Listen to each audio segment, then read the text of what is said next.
ने हर गरीब के घर में 28 महीना मुफ्त का राशन पहुंचाया। ये भारतीय जनता पार्टी के लिए सम्मान की बात। आज अगर इस मंच से मेरी आवाज भूपेश जी तक जा रही है तो उनसे पूछना चाहती हूं, विपदा की घड़ी में मोदी अनाज पहुंचा रहे थे और कांग्रेस वाले घर घर दारू लेकर जा रहे थे। एक तरफ जीवन का सामान बांटा जा रहा था और दूसरी ओर भूपेश सरकार द्वारा मौत का सामान घर घर पहुंचाया जा रहा था। आज भारतीय जनता पार्टी का कार्यकर्ता कांग्रेस के कार्यकर्ता को चुनौती देकर बोल सकता कि जब कोरोना की इतनी बड़ी विपदा आई तो जनता के बीच में भारतीय जनता पार्टी का कार्यकर्ता मास्क और सैनिटाइजर बांटने गया था। कांग्रेस के नेता दुम दबाकर मौत से डरकर भाग गए थे। ये भी एक सत्य है। इसलिए आज इस हुंकार रैली में जितनी माताएं बहनें पधारी, उनसे कहना चाहती हूं कि अरुण जी ने आज कहा तख्त बदल दो, ताज बदल दो, बेईमानों का राज बदल दो। लेकिन एक सत्य ये भी है अरुण जी, पूछने की आज छत्तीसगढ़ में जरूरत है कि सच्ची में राज किसका है? राज किसका है भूपेश जी? एक वक्त ऐसा था जब हिंदुस्तान में सरकार कांग्रेस पार्टी केंद्र में चला रही थी, जनता से हम कहते थे राज किसका है, तो जनता कहती थी सोनिया जी का है। आज वक्त कांग्रेस सरकार का छत्तीसगढ़ में है तो मैं भूपेश जी से पूछना चाहती हूं, रिमोट कंट्रोल किसके हाथ में है भूपेश जी?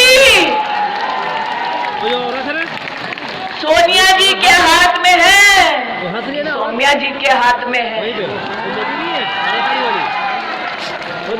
ये जवाब आज देना होगा कि आज जब जनता जनार्दन किसी को प्रशासन का दायित्व देती है तो इस विश्वास के साथ दायित्व दिया जाता है कि आप जनता की तिजोरी का संरक्षण करेंगे। लेकिन हाल फिलहाल की खबरें दिल को दहला देती है कि जनता का पैसा जनता को जाने की बजाय भूपेश बघेल की सरकार ने कुछ अफसरों के माध्यम से लूटकर कांग्रेस की तिजोरी भरने का पाप किया है। आज मैं भूपेश जी से स्पष्टीकरण मांगती हूं कि जिस प्रदेश में आपकी अपनी सरकार ने स्वीकार किया है कि 25,000 आदिवासी बच्चों के प्राण गए क्योंकि वो बीमार थे, ये पैसा अगर उन गरीब बच्चों के परिवारों तक पहुंचता तो 25,000 आदिवासी बच्चे प्रदेश में मौत के घाट नहीं उतारे जाते। आज बड़ी विनम्रता से भूपेश जी से कहना चाहती हूं, ये बेटियां, ये माताएं, ये बहनें जिनका शोषण हुआ, जिनके लिए एफआईआर दर्ज करने में कोताही बरती गई, आप बतलाएं अगर आपका प्रशासन आपके आदेश अनुसार जनता के संरक्षण के लिए तत्परता से काम करता तो प्रदेश में महिलाएं असुरक्षित नहीं रहती। सत्य तो यह है कि सत्ता हो या संगठन, कांग्रेस पार्टी के प्राण जनता के पैसों को लूटने में व्यस्त रहते हैं, जनता के संरक्षण के काम नहीं आते। इसीलिए आज जनता से उभरी इन माताओं बहनों ने महतारी हुंकार रैली में आवाज उठाई है।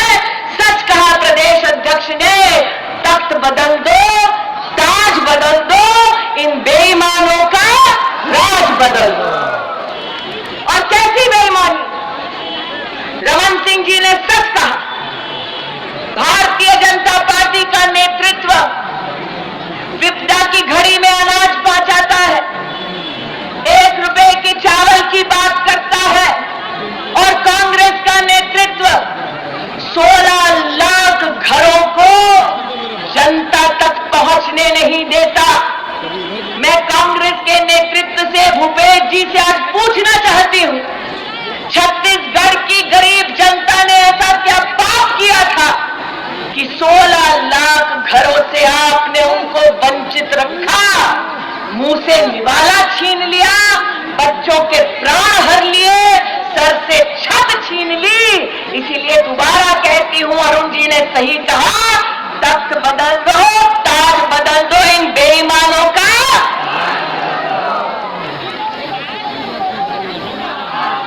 जहां जहां जाती हूं, देखती हूं कि भूपेश जी प्रदेश के लिए चिंता कम करते हैं, गांधी खानदान की चिंता ज्यादा करते हैं। और ये सत्य है कि अगर कांग्रेस का नेता मुख्यमंत्री बनना चाहता है तो त्रिमूर्ति के इर्द गिर्द चक्कर लगाना जरूरी है। ये सत्य है कि कांग्रेस का नेता अगर कुर्सी बचाना चाहता है तो प्रदेश छोड़ उस खानदान की सेवा ज्यादा करना जरूरी है।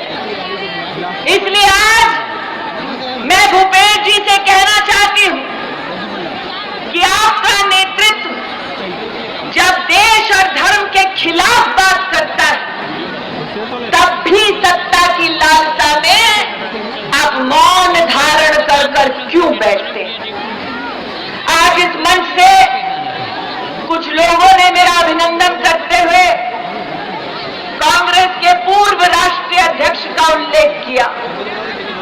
ये सत्य है, जब से हमने उन्हें अमेठी से विदा किया है तब से वो भारत की यात्रा में निकले हैं, अभी तक यात्रा उनकी पूरी नहीं हुई। लेकिन यह भी सत्य है कि यात्रा में वो किस प्रकार के प्राणियों के साथ घूम रहे हैं। हाँ, बोलना जरूरी है भैया। तमिलनाडु में गए यात्रा में एक ऐसे सज्जन के साथ मीडिया के सम्मुख प्रस्तुत हुए जिन्होंने कहा कि भारत की इस पुण्य भूमि पर पैर न धरो, बीमार हो जाओगे। गांधी खानदान ने उसके खिलाफ कुछ नहीं कहा, भूपेश जी भी चुप साध कर बैठे रहे। केरल में गए, वहां पर गांधी खानदान के होनहार बेटे ने ऐसे व्यक्ति की पीठ थपथपाई जिसने गौ माता की हत्या कर गौ का गला काटकर इंटरनेट पे फोटो चढ़ाई, उसकी पीठ थपथपाई। न कांग्रेस के कार्यकर्ता बोले कुछ, भूपेश जी भी चुप बैठे रहे। फिर आगे बढ़े कांग्रेस के नेता और अपनी यात्रा में कुछ ऐसे लोगों को लेकर संग चले जिन्होंने इस बात का ऐलान कर दिया कि कश्मीर में रेफरेंडम होना चाहिए। भूपेश जी चुप रहे। फिर आगे गए यात्रा में, एक ऐसे व्यक्ति के साथ गांधी खानदान के नौनिहाल जो है चले जिन्होंने मुंबई पर जब पाकिस्तानी हमला हुआ था कसाब का, उसमें उन आतंकवादियों को रास्ता दिखाया, कहा जाकर हिंदुस्तानी का खून बहाना है। भूपेश जी तब भी चुप रहे। आज भूपेश जी से कहना चाहती हूं, आप कांग्रेस के वरिष्ठ नेता बनने की होड़ में हैं, प्रदेश में साथ साथ देश में छाने की होड़ में हैं। अरे हिंदुस्तानी आप भी हम भी, कम से कम इतना तो विवेक न मर जाता, उठकर एक बार तो भारत मां का वो नारा लगाता। चुप्पी साध कर बैठे रहे, तब भी नहीं बोले जब कांग्रेस के एक प्रदेश के नेता ने, उनकी नेत्री ने ये कह दिया कि हम गौरी गणेश का सम्मान नहीं करेंगे। अरे भूपेश जी,